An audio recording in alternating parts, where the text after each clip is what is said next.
헤롯이 교회의 사도 중에 한 명이었던 야고보를 칼로 죽이고 난 다음에 민심이 환호하고 좋아하는 걸 보고 이제 가장 주목받는 리더 중에 한 명인 베드로 사도를 죽이려고 옥에 가두었죠. 지난 시간에 우리가 들었던 내용입니다. 양쪽에 군인들이 착고를 차고 문 밖에 또 지키고 아주 삼엄한 경비 가운데 있었지만 깊이 잠든 그 밤에 주의 사자 천사가 나타나서 베드로를 어떻게 깨웠다고요? 기억하십니까? 쳐 깨워.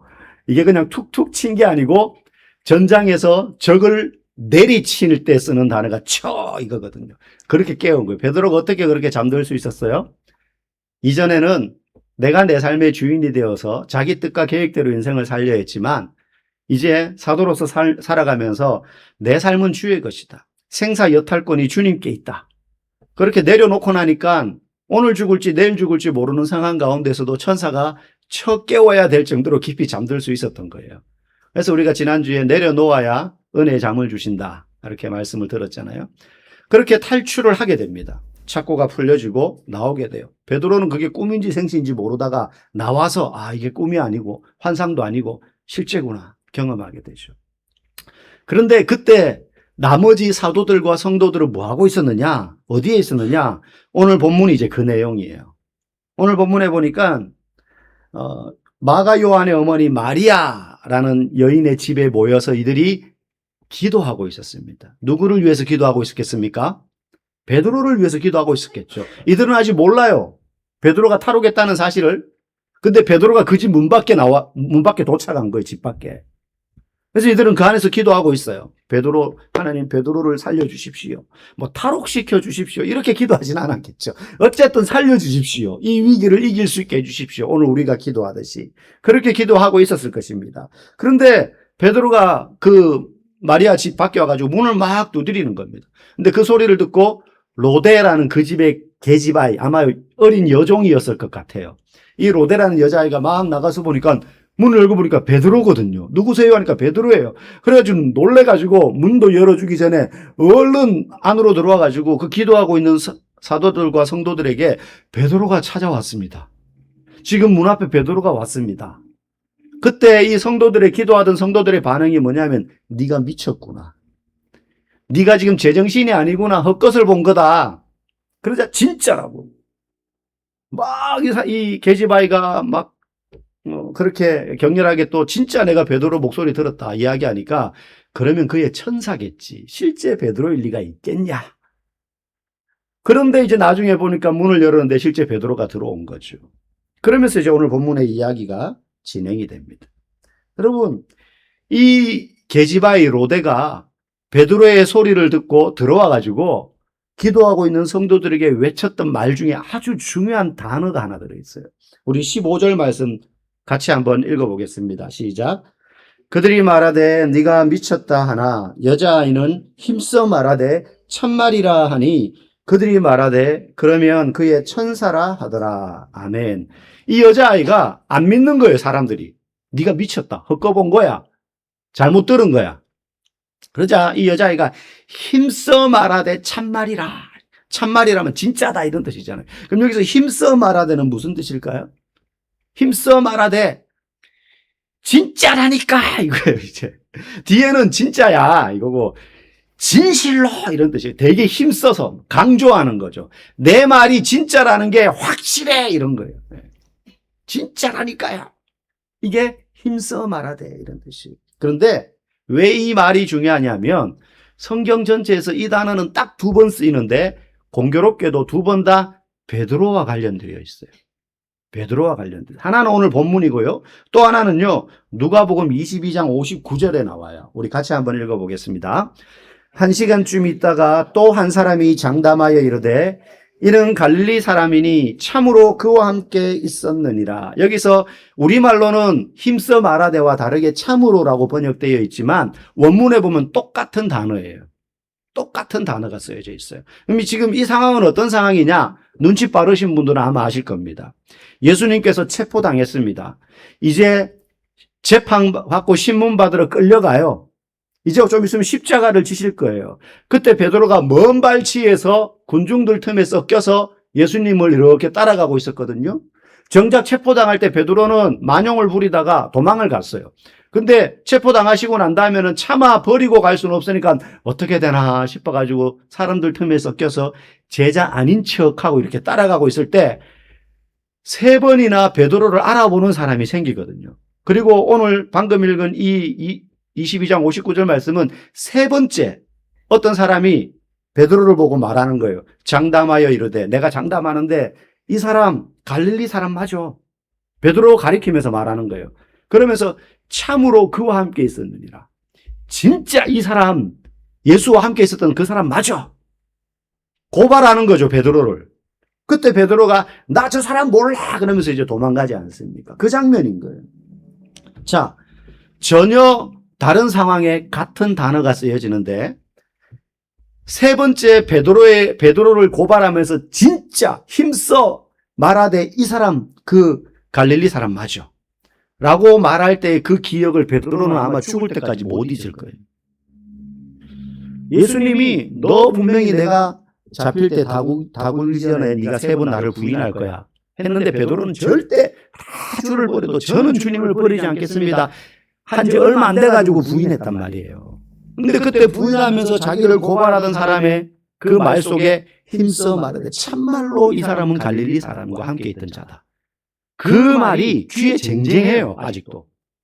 그런데 지금 전혀 다른 상황이지만 그 깊은 헤롯의 병영 한가운데 깊은 궁궐 속에 있는 감옥에 갇혀 있다가 천사의 도움으로 지금 살아나서 탈출해가지고 문 앞에 딱 서 있는데 그 집안에 못 들어가고 있어요. 성도들이 모여있는 집안에. 왜 못 들어갑니까? 거기서 기도하고 있는 성도들이 안 믿기 때문에 불신하고 있는 거예요. 그들이 베드로가 그 앞에 섰다는 걸 믿지 않으면서 이 여자아이가 참말로 내가 베드로를 본 게 맞다 라는 그 단어를 들을 때에 베드로는 아마 가슴이 벌렁벌렁거리고 심장이 저릿저릿했을 겁니다. 잊어버리고 있던 그때 그 예수님을 부인할 때 자기를 고발하면서 외쳤던 그 사람의 말, 똑같은 말을 이 로데라는 계집아이가 하고 있는 거예요. 전혀 반대의 상황이죠. 그때는 베드로가 예수님을 버리는 과정에서 누군가가 자기를 고발할 때 참말이라 이 말을 했는데 이제는 베드로를 인정하면서 내가 진짜 베드로를 봤어라고 말하면서 그 아이가 이야기를 할 때 베드로의 마음 가운데 아마 트라우마가 살아났을 거예요. 그런데 여러분 지금 이 여자아이의 참말이라니까 하는 이 외침을 믿지 않고 있는 사람들이 다른 사람들이 아니라 베드로가 살아나기를 하나님께 기도하던 성도들이에요. 여러분 아이러니하지 않습니까? 그들이 기도할 때 믿음으로 기도했을 거란 말이에요. 하나님의 도우심과 역사를 간절히 바라면서 기도했을 거란 말이죠. 그런데 정작 베드로가 문 앞에 왔다라는 말을 들었을 때는 뻥치지 마. 어떻게 그럴 수 있어. 네가 미쳤거나 헛것을 본 거야. 이렇게 불신하고 있어요. 여러분 놀랍지 않습니까? 지금껏 하나님 앞에 베드로의 구출을 위해서 기도했으면서 정작 그들의 실제 입에서 나오는 말은 너무너무 불신앙의 말이에요. 너무너무 불신앙의 말이에요. 내가 봤다는데도 참말이라고 하는데도 믿지 않는 거죠. 하나님 지금 이 로데라는 아이가 하는 참말이라 이 말을 통해서 베드로의 과거에 불신앙했던 모습, 예수님을 배반하고 도망가던 그 모습과 지금 안에서 기도하던 성도들의 불신앙의 모습을 똑같이 보여주는 거예요. 똑같이 보여주는 거예요. 여러분, 이것이 사실은 오늘날을 살아가고 있는 우리의 불신앙의 한 단면을 보여주는 것이기도 해요. 여러분, 우리는 얼마나 많이 기도합니까? 얼마나 열심히 기도합니까? 그런데 기도하면서 우리는 사실은 안 믿을 때가 많아요. 입으로는 응답해 주실 줄 믿습니다 하고 기도하는데 내 마음으로는 그렇게 말은 안 하지만 그냥 말로 끝나는 거예요. 기도로 끝나는 거예요. 기도했으면 이것이 응답될지 안 될지 하나님이 어떻게 일하실지를 눈여겨보면서 말씀과 예배 생활을 드리면서 하나님이 나의 기도를 허투루 듣지 않으셨을 테니까 분명히 이 기도가 어떻게 응답될지를 내가 눈여겨봐야지. 말씀을 통해서 어떻게 응답하실지, 내 주변에 있는 신앙의 동역자들을 통해서 어떻게 응답하실지 거기에서 귀 기울여야 되는데 우리는 기도하고 끝나요. 그 다음 내가 무슨 기도를 했는지, 이 기도가 어떻게 이루어질 것인지에 대한 관심 전혀 없어요. 그냥 이루어지면 좋긴 좋겠는데 기도하고 난 다음에 그 다음에 우리의 마음은 마치 흩어지는 공중의 안개처럼 사라져버리고 없어요. 지금 이 성도들이 그렇게 열심히 기도했으면서 정작 베드로가 앞에 도착했다라는 이 아이의 참말이라고, 진짜 내가 봤다고 그 얘기를 들으면서도 그럴 리가 없어. 네가 헛것을 본 거나 미친 거야. 여러분, 문제가 생기면 우리는 기도해야 된다는 거 알아서 기도부터 합니다. 권면하죠, 목사님이. 기도하십시오, 집사님. 그래서 기도하는데요, 기도하면서도 마음속에 내가 기도를 해야 된다는 건 알아서 기도하긴 하는데 설마 그런 일이 일어날까? 이미 끝났어. 안 돼. 그런 불신이 우리의 마음속에 계속해서 찾아와. 그래서 입으로는 배워서 기도하는데 마음으로는 안 믿으면서 기도한다는 거예요. 여러분, 이게 얼마나 슬픈 현실인지 모릅니다. 저와 여러분들이요, 어디서든 기도한 바를 믿는 믿음 있는 그리스도인으로서 살아가기를 주의 이름으로 간절히 축복합니다. 우리는 모두 전환이 너무 잘 되는 사람들이에요. 무슨 말이냐면 주일날 이렇게 말씀을 듣고 예배 드릴 때는요, 기도하면 뭔가 좀 될 것 같아요. 그래서 기도할 때 막 간절히 하면, 설교 마치 우리 이런 제목으로 기도합시다 그러면 이제 막 하는데, 교회 문 열고 딱 나가면 우리의 모두는 그리스도인에서 불신자 모드로 탁 바뀌어요. 회사에 가면 내가 그리스도인이라는 인식은 저 멀리 날아가 버리고 그냥 일하는 직원의 모드로 딱 바뀌는 거예요. 말하는 거, 생각하는 거, 상대방에게 이야기하는 게 전혀 그리스도인과 다른 삶을 살아요. 누가 그렇게 시키는 것도 아닌데 우리는 자동으로 그렇게 바뀝니다. 교회에서는 그렇게 인자하고 믿음 좋은 성도인데 집에 가면 난폭한 남편과 아빠가 되는 거예요. 모두가 너무 잘 바뀌어요. 우리는 어느 장소, 어느 환경에서도 내가 그리스도인이다라는 사실을 여러분 꼭 기억하시고, 교회에서만이 아니라 교회 외에, 사실 우리는 교회에서 보내는 시간은 일주일 중에 한두 시간밖에 안 되잖아요. 더 많은 시간을 교회 밖에서 산단 말이에요. 경제활동하고 집안일하고. 거기서 내가 어떻게 사느냐, 거기서 내가 정말로 믿음으로 사느냐, 거기서 내가 정말로 기도하느냐. 교회 오면 기도가 잘 돼요. 근데 교회 밖에 나가면 일주일 동안 기도 한 번 안 한다면 우리는 기도하지만 안 믿고 사는 거예요. 그러니까 응답도 없고 효험도 없고 하나님의 살아계심을 경험할 방도도 없는 거죠. 저 여러분들이 어느 현장에서건 기도의 삶, 믿음의 삶이 교회에서와 교회 밖에서 쭉 이어지는 그런 살아있는 그리스도인 되기를 간절히 소망합니다. 오늘 본문에 보면 베드로가 이제 들어옵니다. 들어오니까 이들이 깜짝 놀라요. 깜짝 놀랍니다. 놀라는 이유가 뭡니까? 있을 수 없다고 생각된 일이 현실에서 이루어졌거든요. 믿음은 고를 때 잘하는 거예요. 여러분, 신앙생활하면서 한 번씩 깜짝깜짝 놀라는 순간이 있어야 됩니다. 말씀을 듣다가 깜짝깜짝 놀라는 순간이 있어야 돼요. 여러분, 성경을 읽다가 보면 아이고 이게 그 말씀이 그 말씀이고 뭐 이게 그거지 뭐 다 하나님 예수님 이야기지 이렇게 읽을 게 아니라, 성경을 읽으면서 우리 여러분 그 학교 다닐 때 공부 잘하는 애들 보면 노트나 이럴 때 보면 뭐가 막 좀 지저분합니다. 아무래도 넘기는데 막 앞장 뒷장이 붙어가지고 잘 안 넘어가는 사람들이 있어요. 교과서는 성경책이든 딱 봐도 공부 안 하고 성경 안 읽은 티가 나요. 어떤 분들은 좀 당황하시더라고요. 신방 가가지고 성경 찾는데 보면 막 분명히 아는 부분인데 마지막 그 장을 못 찾아가지고, 왜냐하면 하도 안 읽어서 성경이 눌려가지고 여러 장이 붙어 있으니까 한 장씩 안 떼지는 거예요. 예. 좀 너덜너덜해야 됩니다. 뭐 이렇게 칠도 많이 되어 있고 줄도 쳐져 있고요. 아니면 성경 그 노트 같은 게 있어가지고 설교할 때 뭐 적는 부분들도 좀 있고요. 물론 그거를 하는 게 믿음은 아니지만 적어도 말씀을 듣고 읽을 때 깜짝깜짝 놀라고 우리의 삶 가운데서 그 말씀이 어떻게 이루어진지를 눈여겨보다가 그 말씀들 응답되는 것을 보고 박수를 치고, 여러분 믿음은 그럴 때 잘하는 거예요. 설교 많이 듣고 성경 공부 많이 한다고 해서만 잘하는 게 아니라, 그럴 때 설교를 들으면서 아 저게 그 말씀이구나, 아 나도 저 말씀대로 이루어진 적이 있지, 그래, 이럴 때 믿음이 잘하는 거예요. 이럴 때 믿음이 잘하는 거예요. 여러분의 삶에 깜짝깜짝 놀라는 믿음의 현장들이 여러분 삶 속에 있기를 주의 이름으로 축복합니다. 그래서 저 집사님 보니까 작년보다 올해 믿음이 훨씬 많이 자랐네. 저 집사님 말하는 거 보니까 예전하고 참 많이 달라졌네. 그 잘함의 증거가 나타나야 되는 거죠. 마지막으로 우리 17절 말씀 읽어보겠습니다. 베드로가 그들에게 손짓하여 조용하게 하고 주께서 자기를 이끌어 옥에서 나오게 하던 일을 말하고 또 야고보와 형제들에게 이 말을 전하라 하고 떠나 다른 곳으로 가니라. 아멘. 베드로가 자기가 어떻게 탈출해서 오게 되었는지 과정을 쭉 이야기합니다. 모여있는 성도들에게. 그리고는 몇몇 성도들에게 나가서 좀 우리 주변에 있는 내 처지에 대해서 걱정하고 염려하고 있는 성도들에 가서 좀 알려주시오 하고는 본인은 어떻게 하느냐? 떠나서 조용히 가요. 여러분 이게 무슨 말이냐면 베드로의 탈옥이 얼마나 드라마틱했습니까? 기적이잖아요.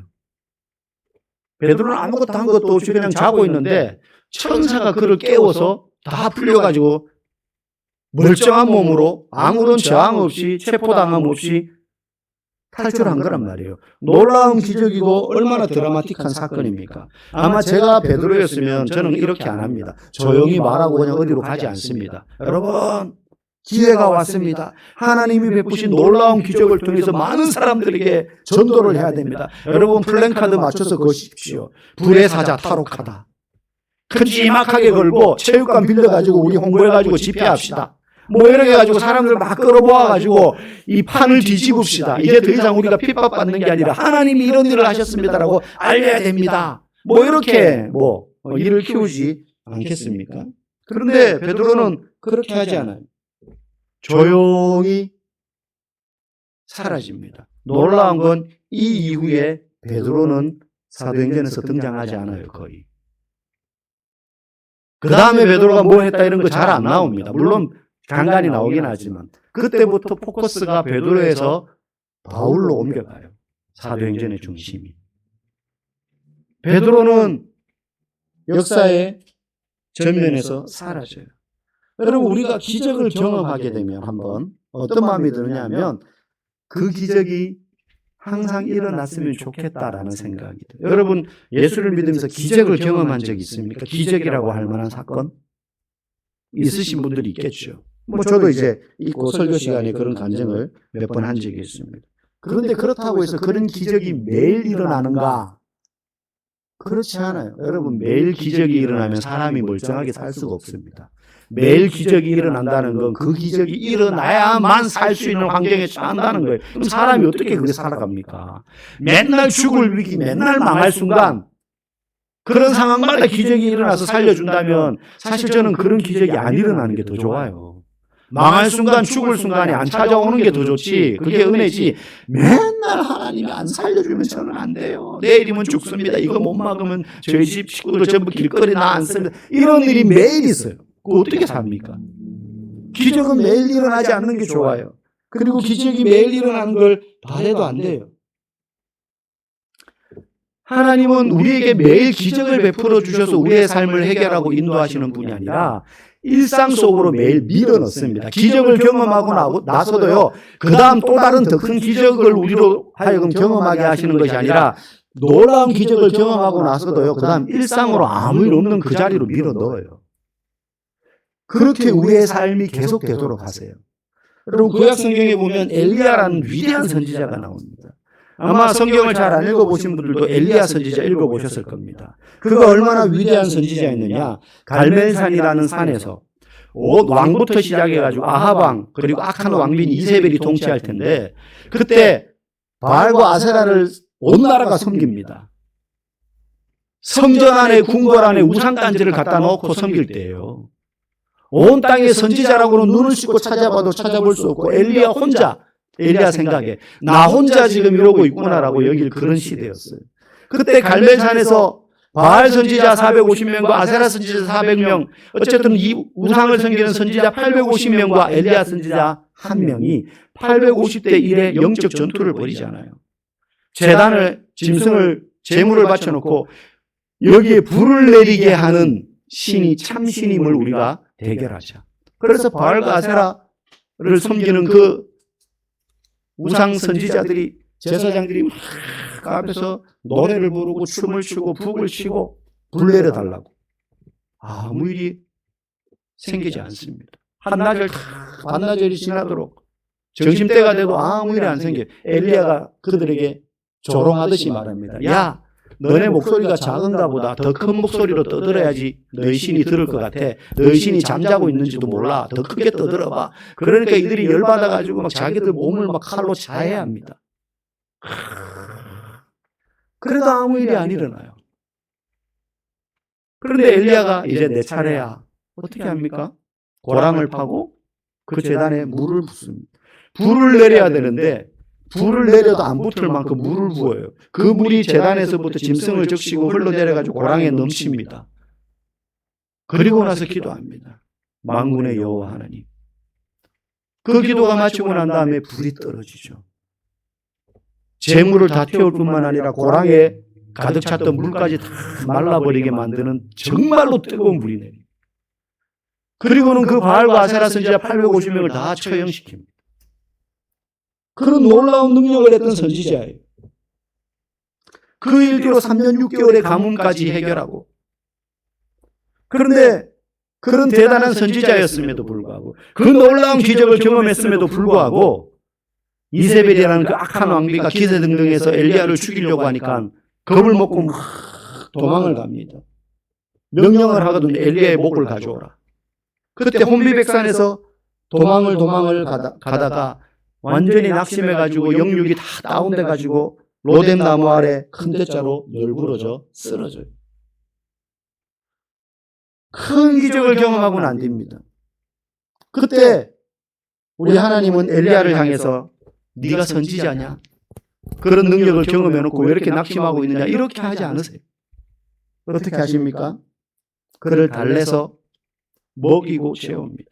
엘리야가 막 생떼를 쓰거든요. 하나님, 나 도저히 못해 먹겠습니다. 내가 할 만큼 다 했지 않습니까? 이런 놀라운 일에 하나님 나를 쓰셔가지고 이렇게 했는데도 달라지는 게 없어요. 저들이 회개한 것도 아니에요. 하나님, 저 못해 먹겠어요. 저 죽여주세요, 그냥. 실제 엘리야가 그렇게 말합니다. 저 그냥 목숨 걷어가 주세요. 못해 먹겠습니다, 선지자 노릇. 그때 하나님이 엘리야를 달랩니다. 그리고는 먹이고 재우고 쉬게 합니다. 그 이후에 호렙산 굴에서 그를 회복시키죠. 너 좀 쉬어라. 너 너무 힘들구나.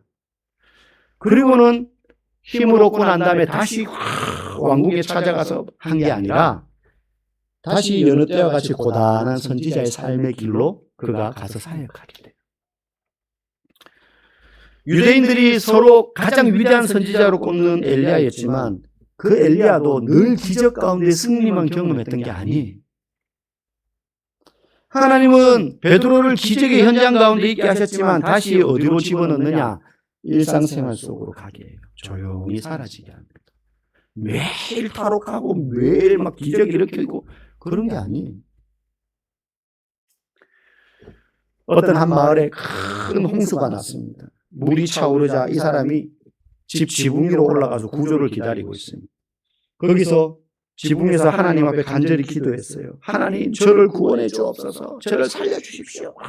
기도했습니다. 물이 점점 차오릅니다. 그때 한 이웃이 보트를 타고 와가지고 밑에서 외칩니다. 빨리 보트 위에 같이 올라타세요. 그래야지 살 수 있습니다. 그런데 이 사람이요, 거절을 합니다. 거절하면서 하나님께 기도했으니 하나님이 구해 주실 것입니다. 그리고는 거절을 해요. 좀 이따가 119 대원들이 더 큰 보트를 타고 와요. 그래서 빨리 여기로 오세요. 하나님께 기도했으니 하나님이 구원해 주실 것입니다. 가세요. 괜찮습니다. 좀 있으니까 구조 헬기가 와가지고 밧줄을 쫙 내려줬어요. 그런데 그 밧줄도 거절하면서 하나님이 이제 곧 구원해 주실 것이다. 저는 믿어요.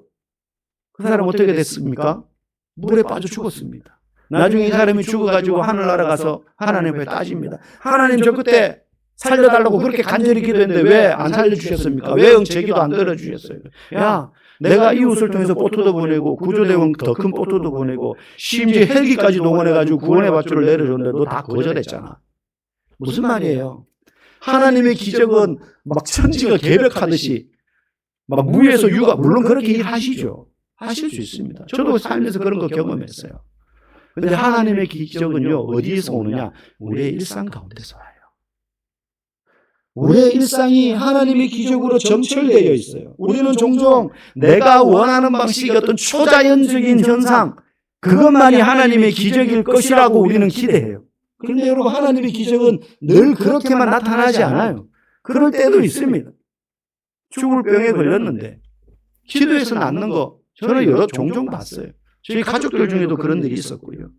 그런데 하나님은요, 일상적인 방법으로 날마다의 기적을 우리에게 보여주시는 분이에요. 날마다의 기적. 마가의 다락방에 모인 성도들은 하나님께 베드로를 살려달라고 기도했으면서 정작 그 기적이 일어났을 때 믿지 않았어요. 여러분, 어느 날 갑자기 내 삶이 확 뒤집어지는 기적을 여러분 혹시 경험 바라고 계십니까? 그 전에 지금 내 일상의 삶에 일어나는 하나님의 기적을 여러분 찾아보시기 바랍니다.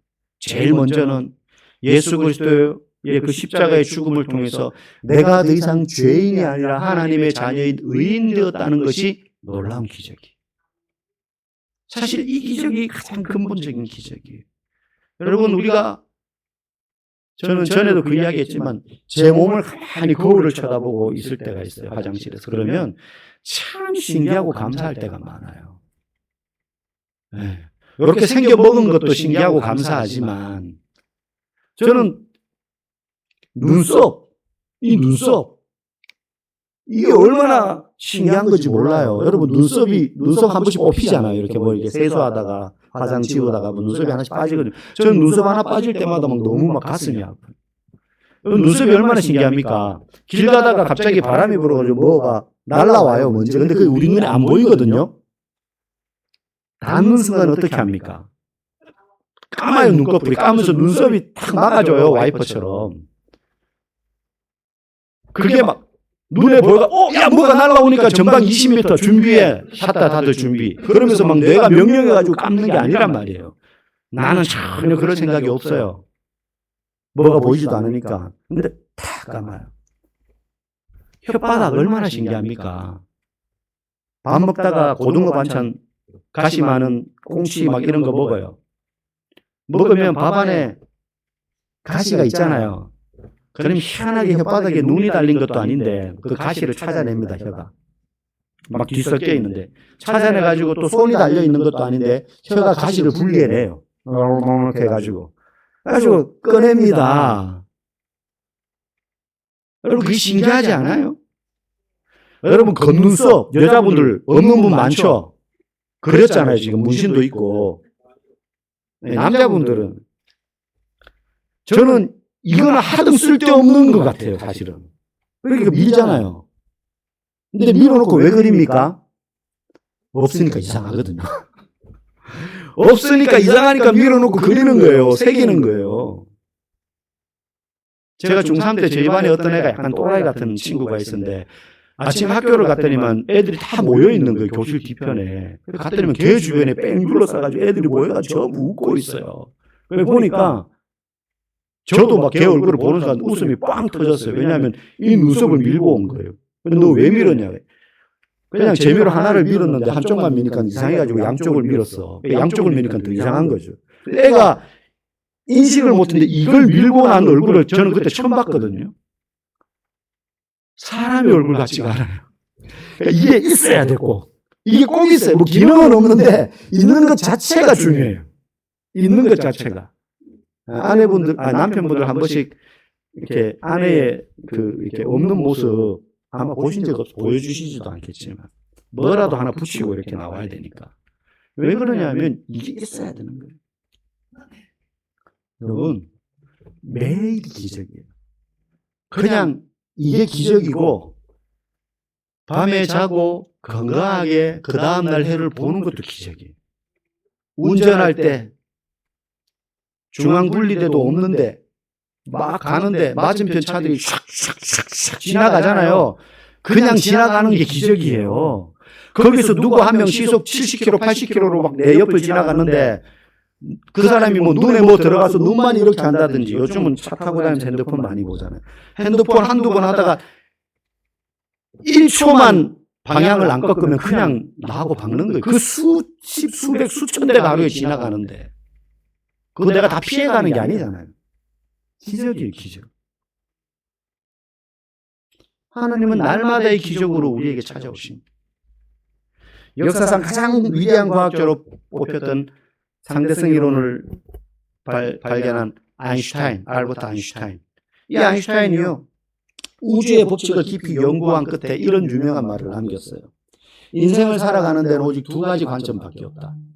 하나는 기적이란 없다고 믿으며 사는 것이고, 또 하나는 모든 삶이 기적이다라고 믿으며 사는 것이다. 아인슈타인 크리스찬이었습니다. 유대인이었고요. 우주의 정교함과 생명의 신비를 평생을 가장 이성적으로 탐구했던 과학자의 눈에 비친 세상도 온 세상이 기적으로 차 있는 세상이었어요. 온 세상이. 이번 한 주도 저와 여러분의 일상 가운데 하나님의 날마다의 기적이 여러분의 삶 속에 부어지는 것을 느끼고 경험하며 살아갈 수 있기를 주의 이름으로 간절히 축복합니다.